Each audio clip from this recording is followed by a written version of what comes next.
Hey everyone, welcome back to Rewinding and reliving the best plays of this season. This one is going to be one of my favorites because this is how you win basketball games, and that is the best shots of the year. Someone say, shots. Everybody.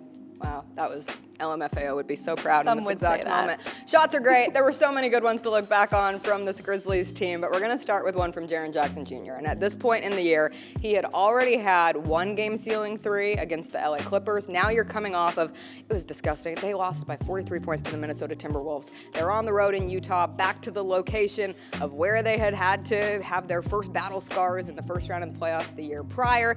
And this was an interesting situation there late because for the first time there, Jazz are up 2 with 14 seconds to play. There's an inadvertent goaltending whistle. So to center court we go.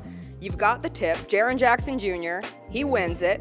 Ja Morant eventually gets the ball. And you assume, okay, Ja Morant, go get a bucket shot, which we will get to in a little bit. But in this case, Ja drives, kicks it to Jaren Jackson Jr., buckets. He makes the three, the Grizzlies win. You look back, he had a massive block on Rudy Gobert earlier in that fourth quarter, and it was a game-sealing three for Jaren Jackson Jr., a season-changing-esque win for the Grizzlies. Yeah, I was about to say it did kind of change the trajectory, got them some confidence. Same with Jaren, in terms of getting those threes to fall. We need that JJ three to fall. It was a good one. Okay, I'm gonna fast forward into the playoffs, if that's cool with you. Regular season was fun, but do it again. Yeah. Okay, I'm going to go into the first round with the Minnesota Timberwolves.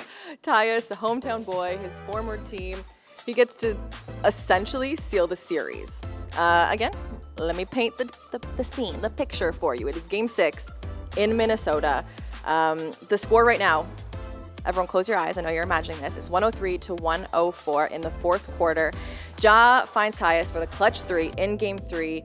Okay, so here's what happens. Ja passes the ball with 1 second on the shot clock. Tyus up top in the face of Jordan McLaughlin. Now, obviously, they're up by 4. There's a timeout. It sealed Game 6. It essentially sealed the series, and it was so cool to watch Tyus against his former team in his hometown. I know his family went bananas when that shot went in, and such a confidence boost for the point guard to step up and make that. They don't call him Stones for nothing. And that was one of those situations where that's exactly what he does. And like you said, it's super cool. He's from Apple Valley, Minnesota. So the kid from Apple Valley goes on, seals it, says bye-bye to his former hometown team. You're a Memphis Grizzly now. Grizzlies are advancing into the Western Conference semifinals. Good times were had by all. All right, next up, there are so many ridiculous Ja Morant shots. He has his dunks, he has his shots.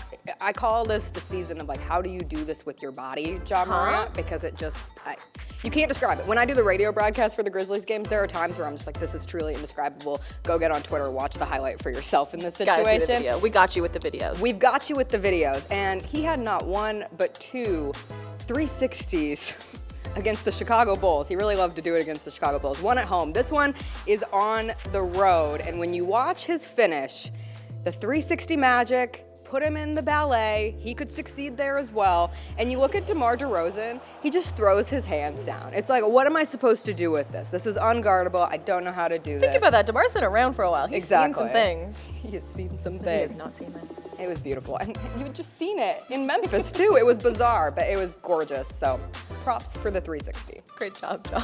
Great body control. Okay, the last one. Maybe I should have left the last one for the last one. But we're ending with Desmond Bane, and I'm going back to the playoffs. And chronologically, it was the last one on this list, so.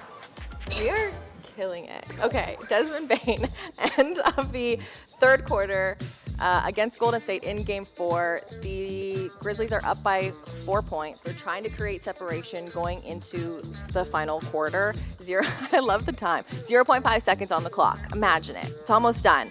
From the logo, was half court. He'd been struggling a little bit in this game from the three-point line. He was battling some back soreness. He chucks it up at the end of the quarter. It goes in. It gives the Grizzlies a little bit of momentum. It opens up his three-point shot because then he had a few in that fourth quarter. That one, not only was it great because it was a buzzer beater, it was from half court, but it also was in a playoff game. Desmond Bane needed it. It gave the Grizzlies a little bit of momentum. We love that. And we had just seen it the game before. John Morant hits that half court from Oakland, and you're just like, oh, all right, the confidence is real in this building right now. And Desmond Bane says, okay, cool, I'm going to follow it up with one of my own. I like to imagine that he cracked his back into being okay with that shot because it worked out. We don't have to talk about how the rest of the game went, but.